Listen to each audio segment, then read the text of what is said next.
ન્યૂઝ9 ગુજરાતી સાથે હું પાયલ બામભણિયા। તો જોઈએ આજના સમાચારમાં। બોટાદમાં મહિલા સ્વાવલંબન દિવસ અંતર્ગત સ્વરોજગાર મેળાનું આયોજન, મહિલાઓને રોજગારલક્ષી માર્ગદર્શન મળી રહ્યું। બોટાદ જિલ્લા મહિલા અને બાળ અધિકારી કચેરી દ્વારા મહિલા સ્વાવલંબન દિવસ નિમિત્તે બોટાદના આદર્શ શૈક્ષણિક સંકુલ ખાતે સ્વરોજગાર મેળાનું ભવ્ય આયોજન કરવામાં આવ્યું હતું। આ કાર્યક્રમનો મુખ્ય હેતુ રોજગાર ઈચ્છુક મહિલાઓને સ્વરોજગાર વિશે માર્ગદર્શન આપવાનું અને વિવિધ સરકારી યોજનાઓ અંગે જાગૃતિ લાવવાનો રહ્યો। આદર્શ કોલેજ ખાતે યોજાયેલા આ મેળામાં લીડ બેંક, જિલ્લા ઉદ્યોગ કેન્દ્ર, જિલ્લા રોજગાર કચેરી અને મહિલા તથા બાળ વિકાસ વિભાગના અધિકારીઓએ હાજરી આપી વિદ્યાર્થીઓને માર્ગદર્શન પૂરું પાડ્યું।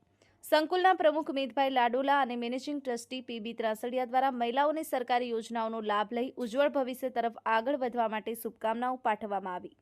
DHEWOAC, PBSC 181 મહિલા હેલ્પલાઇન તેમજ બોટાદ મહિલા પોલીસ સ્ટેશનની સી ટીમના કર્મચારીઓ દ્વારા માહિતી સ્ટોલ ગોઠવી વિદ્યાર્થીઓ અને મહિલાઓને વ્યવસાયિક માર્ગદર્શન આપવામાં આવ્યું। પારસ ગાંધી, ન્યૂઝ9 ગુજરાતી, બોટાદ।